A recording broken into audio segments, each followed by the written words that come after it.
बिस्मिल्लाहिर्रहमानिर्रहीम। अस्सलाम वालेकुम। की हाल है भैन भाई? अल्लाह पाक तुहानू खुश रखे, सलामत रखे। जो प्रदेश भैन भाई ने अल्लाह पाक उन्होंने अपनी ज़माने रखे तो हसदा वसदा रखे। मैं अज बनाने लगी हाँ मैंगो डिज़र्ट।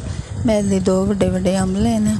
अगर तुम छोटे अंब लो तो 4 ले लेना, अगर वड्डे लो तो 2 ही लेना। हम इन्हां दी छिलके ते कटिंग कर लाँगे, छोटे छोटे पीसिस कट लाँगे इन्हां।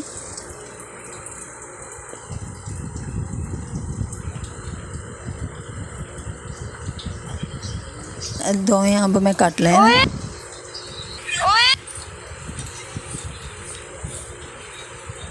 हुण इन्हां वास्ते जिहड़ी चीज़ां की ज़रूरत है, 1 गिलास दुध दे, 1 पैकेट क्रीम का, 6 चम्मच चीनी दे,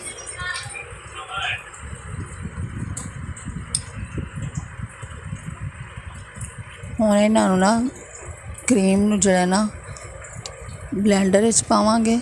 थोड़ी जिन्नी ना क्रीम बचा लाँगे डेकोरेट करन वास्ते।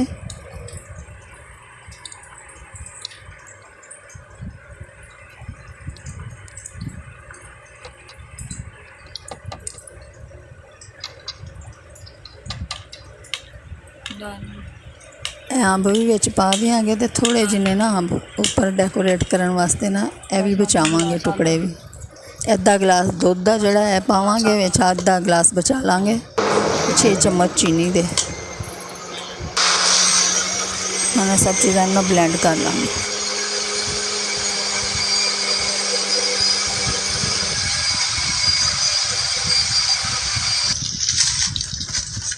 यह 12 कप केक लेने मैं। हुण इन्हां नूं ना खोल के तो हाफ कर लाँगे इन्हां कप केकां नूं। हुण इन्हां दी कटिंग करनी है, हाफ करके ना 2 लेयर असीं लावांगे।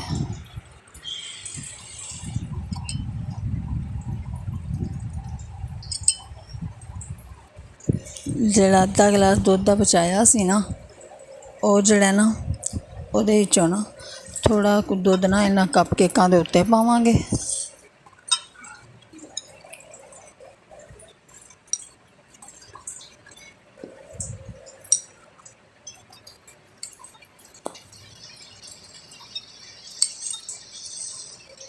सारे कप केकां दे उत्ते ना थोड़ा थोड़ा दुध पाई जाना। हुण जिहड़ी असीं प्योरी तैयार कीती सी मैंगो क्रीम ते चीनी पा के, वो जिहड़ी है ना असीं इहदे उपर ना पावांगे हाफ असीं हले बचा के रखांगे क्योंकि दूसरी लेयर इस्तेमाल होएगी। उपर मैंगो के जिहड़े पीसिस बचा के रखे सन वो थोड़े को ऐड करांगे उपर।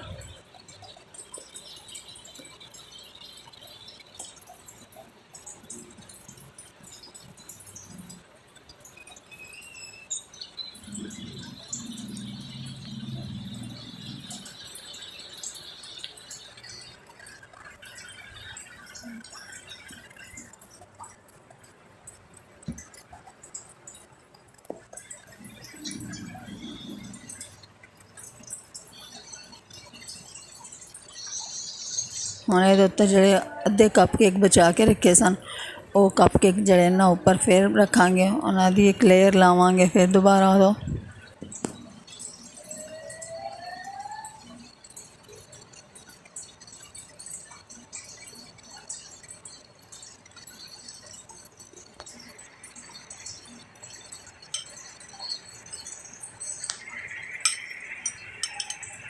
फिर दोबारा तो इन्हां दे उपर ना जिहड़ा दुध बचिया है वो वाला उपर कप केकां दे उत्ते सारियां ते पावांगे थोड़ा थोड़ा।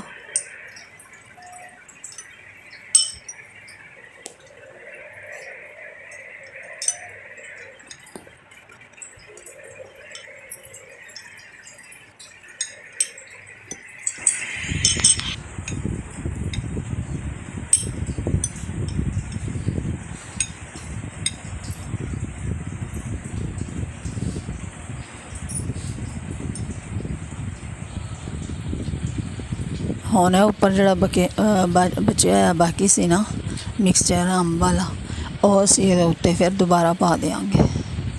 दूसरी लेयर इस तरह बन जाएगी।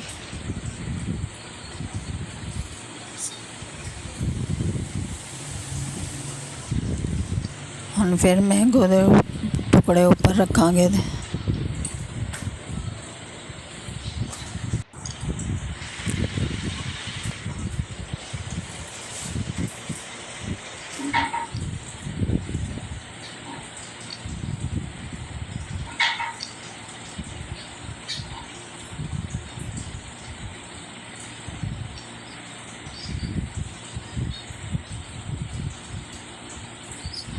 ਇਹ तमाम मैंगो ਦੇ ਪੀਸ ਲਾਉਣ ਤੋਂ ਬਾਅਦ ਅਸੀਂ ਜਿਹੜਾ ਉਹਦੇ ਉੱਪਰ ਕਰੀਮ ਪਾ ਲਈ।